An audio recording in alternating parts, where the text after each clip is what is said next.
I've had a lot of requests to discuss more boxing betting odds on the channel.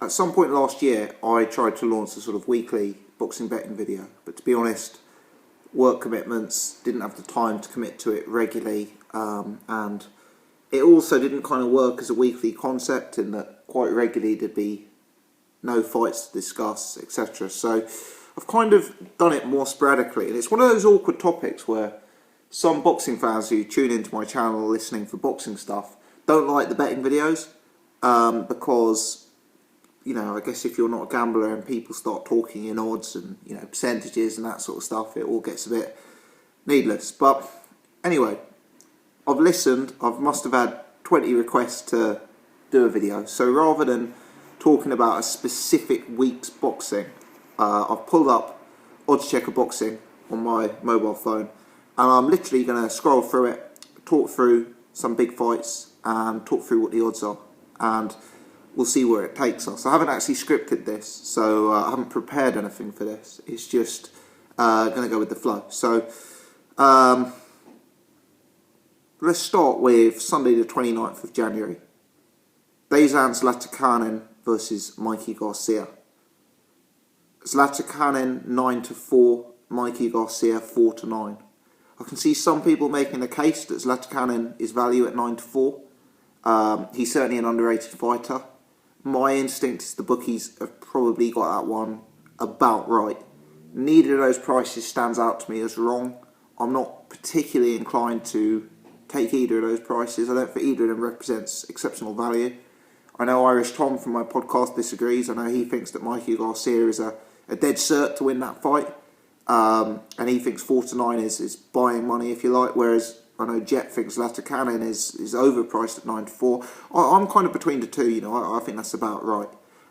One thing that I do agree with Irish Tom on is Carl Frampton versus Leo Santa Cruz. Carl Frampton 8-11, Leo Santa Cruz 7-5. I don't really understand why Carl Frampton is 8-11. For me, and I know there's some debate over this actually, which surprises me, but for me, Carl Frampton won the first fight with a little bit in hand. I saw Carl Frampton as the boxer in there, working out his opponent. For me, whenever a boxing rematch occurs, I'm more inclined to side with the technician, because I believe that once the technician has had 12 rounds to look at an opponent, they're more likely to judge straight away in the second fight the right style to get them beaten. The technician kind of learns from the first time out. And I believe that Carl Frampton, by the end of that second fight, had made the necessary adaptations and had worked Leo Santa Cruz out. Leo Santa Cruz is a very, very good fighter. I understand he had issues outside the ring with his father in the first fight. But let's be honest, Leo Santa Cruz is what he is, isn't he? He's not the most versatile, subtle boxer. He's a seek-and-destroy merchant. He's a guy who's going to throw 100 punches around. He's going to come forward relentlessly. I see Carl Frampton as the thinking fighter in there. I see him as the boxer in there. And the fact that, for me, Frampton had enough in hand to win the first fight. Going into this rematch, I see no reason why that fight's results should be turned around. I see no reason. In fact, I actually could make a tangible and logical argument that Carl Frampton should win the second fight more comfortably, based on the fact that he's shown he's adapted to the new weight class well, based on the fact he's shown he can live with Leo Santa Cruz's power, based on the fact that as the boxer, as the technician in there, I think Carl Frampton is more likely to make the adaptations to win even more comfortably. So Carl Frampton at 8-11, I see as a really, really good price. I'm going to be honest, if I was a bookmaker, I'd be pricing him closer to 1-2. I find it hard to see Leo Santa Cruz reversing and turning the tables here. Santa Cruz is a very good fighter, real strong operator, so I don't rule him out by any stretch of the imagination. But at 8-11, I think the bookies have got that one slightly wrong. I think Carl Frampton is a bit of value at that price, I've got to say. Let's scroll down and look at some other fights here. Okay, let's go to the Eubank Junior card. Adam Etches 5-4 versus John Ryder 4-5. I see that as about right. David Price 2-5 on. Christian Hamer 11-5. Again, probably about right. If I had to take one of those two bets, I'd be more inclined to take Christian Hamer at 11-5. I don't rate Christian Hamer, you know. You see the way Tyson Fury dealt with him. You know, I don't think he's an elite boxer. He's small for a heavyweight. I don't think he's got many skills. I don't even think he has much power. But David Price, you wouldn't want to be taking at 2-5. You know, David Price is not a guy to trust your mortgage on. He's no dead cert by any stretch. So, yeah, I mean, if I was really nitpicking, I'd say maybe the price on Christian Hamer is a bit large. Maybe he should be more 7-4, 15-8. But I'm not seeing anything there that makes me want to, you know, if we're looking at a bet you want to take, you're looking at a substantial discrepancy between how the odds should be in your mind as opposed to how the odds the bookmakers have it, you know. And whilst 11-5 on the surface of it is a good price for Christian Hamer, what actual percentage chance do we give Hamer of winning the fight? Do we say 33%? Do we?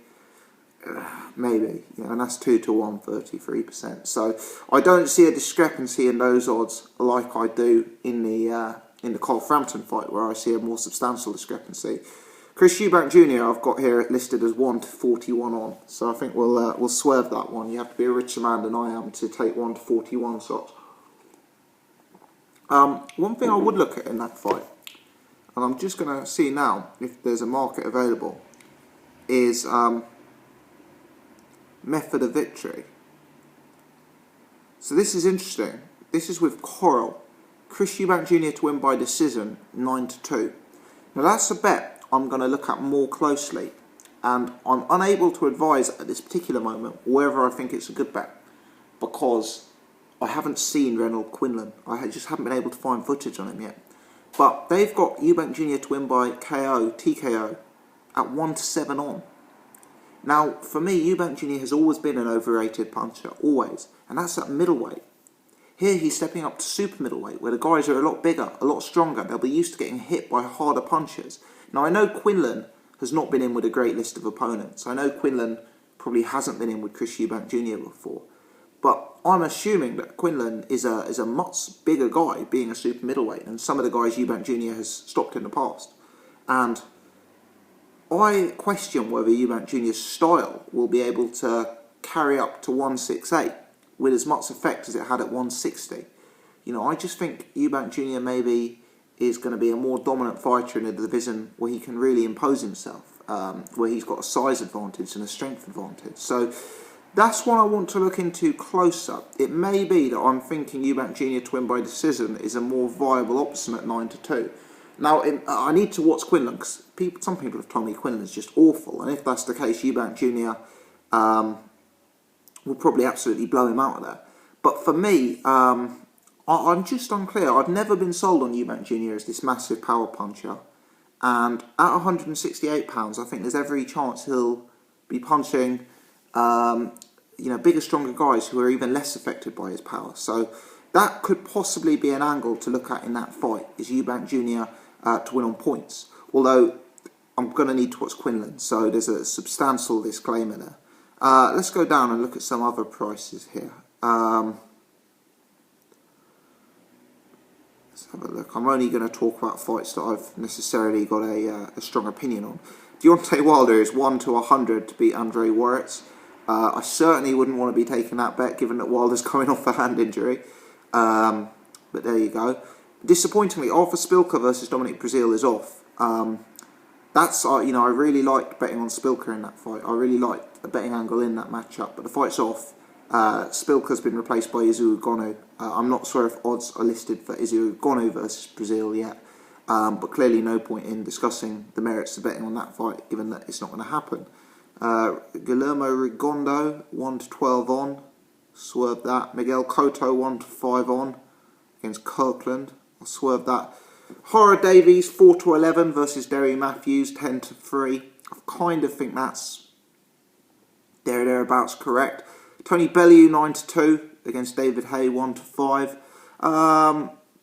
Let's have a look at, you know, you guys know I think David Haye's going to absolutely smash Bellew out of the park. 1-5. I can see actually Hayes 1-7 with a lot of bookmakers. Crolla have him at 1-5. I think that's what Irish Tom is taking actually. But for me, 1-2.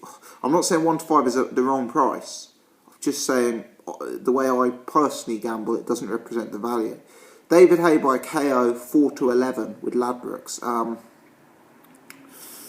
Yeah, I mean, it's not mega value, is it? David Haye should win by KO, in my opinion, but, you know, it's not mega value.